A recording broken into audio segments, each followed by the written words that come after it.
Rome, 271 AD. 5 miles outside the city, an M1A2 Abrams tank waits on the Appian Way. 70 tons of steel, a 120mm gun, 40 main rounds, and a crew of 4. It's kinda loud, heavy, and 1700 years too early. The question isn't whether it can break the wall. It almost certainly can. The real question is what happens next. The Aurelian walls are fairly new, brick and concrete, 11 feet thick and 20 to 26 feet high, with towers every 100 feet.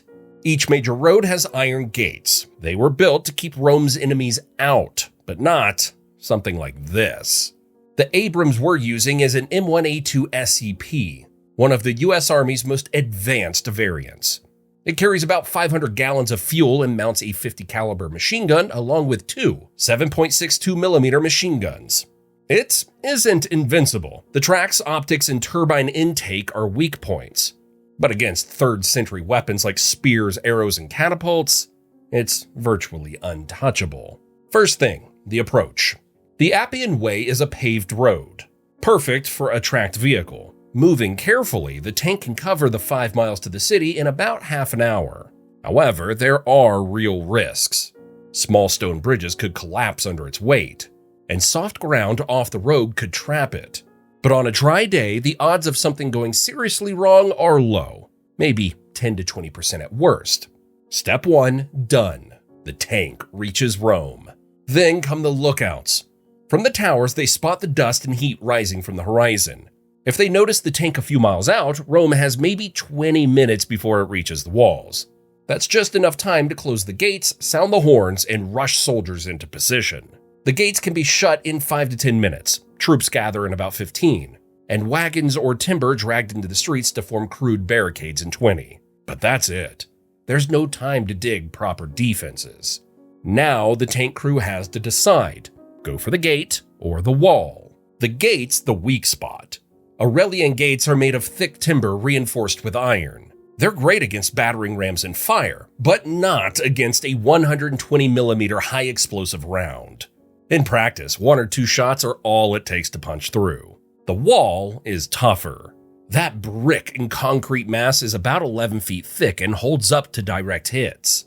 Kinetic penetrators, the long dart-like rounds that punch through armor, make neat holes in metal but don't clear piles of stone and brick. Heat and other multi-purpose high-explosive rounds are better for blasting stone and mortar. Old heat-style shots will crater and crack the wall.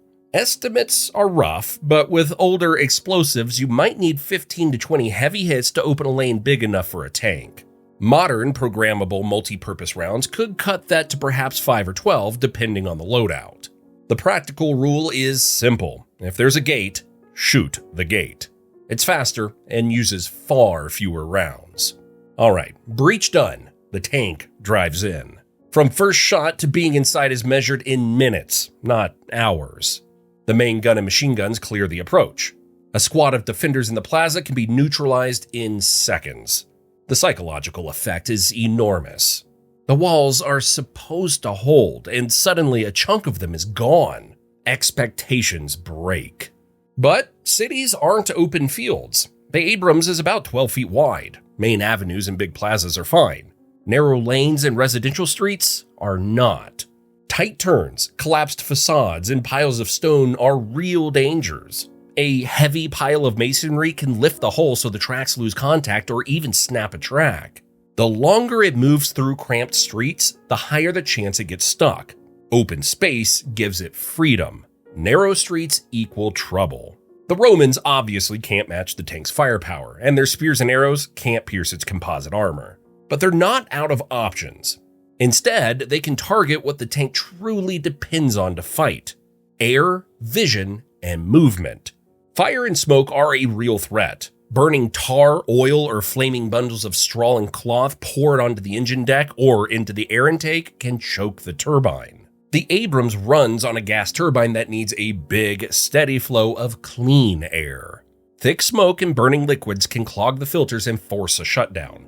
It's not guaranteed and it takes effort, but a well-executed, sustained incendiary attack on the engine deck can stall the vehicle in minutes.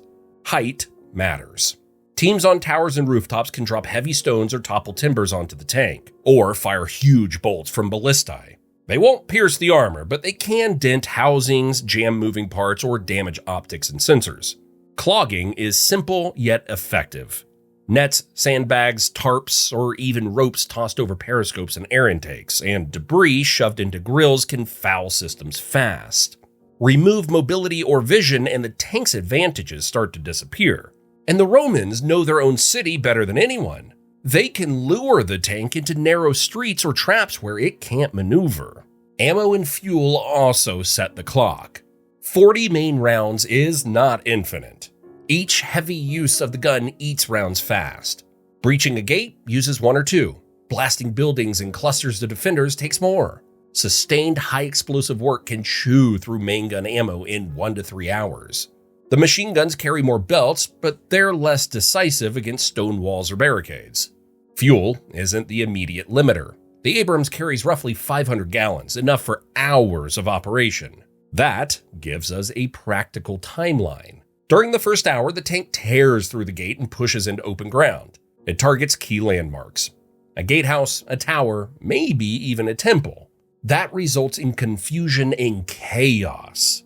The Romans are definitely shocked, but they're already starting to react.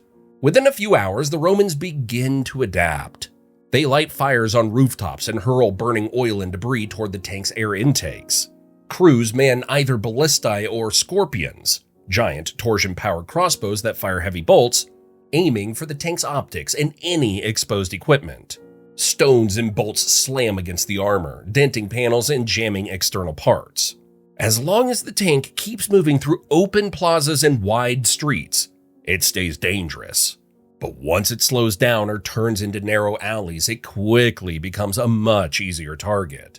By around 6 hours in, and especially by the following day, the Romans begin to close in. If they really manage to trap the tank, they seize the moment. Once it's stuck, unable to move or see, the Romans move in, surrounding it from every direction. Without infantry or resupply, it's only a matter of time before the crew is captured, or worse. Not because Roman weapons can pierce the armor, but because they cut off what the machine truly needs to fight: air, sight, and movement. The capture matters politically. If the crew is taken alive and the tank is disabled, Rome gains a trophy. They obviously can't use it as a weapon. They have no fuel, no parts, and no crew who can operate it. But the tank becomes a tool of propaganda. If Rome manages to contain and neutralize the beast, that becomes the story. We've faced the iron monster and stood our ground. And that strengthens their spirit. If the tank wipes out leadership or sacred sites before it's stopped, the political shock is even greater. Taking out a consul or collapsing a forum would be enormous. But that would require the crew to reach and strike those targets before the countermeasures take effect. So, 2 practical points to finish. First, the tank almost certainly breaches the walls quickly and causes serious local damage. The city's first reaction would be chaotic, but a single vehicle can't occupy or control a city that adapts. Height, fire, debris, and narrow streets limit its movement and vision. With only so much ammunition, the tank runs out of real options in hours. Without infantry or resupply, this scenario ends as probably expected. Short-term devastation and fear, followed by neutralization within a day or 2. One machine can rewrite a day, but not a century. Either way, the tale becomes legend. And what happens when history's greatest armies attack a modern US base? Watch the video on your screen now. Thanks for watching.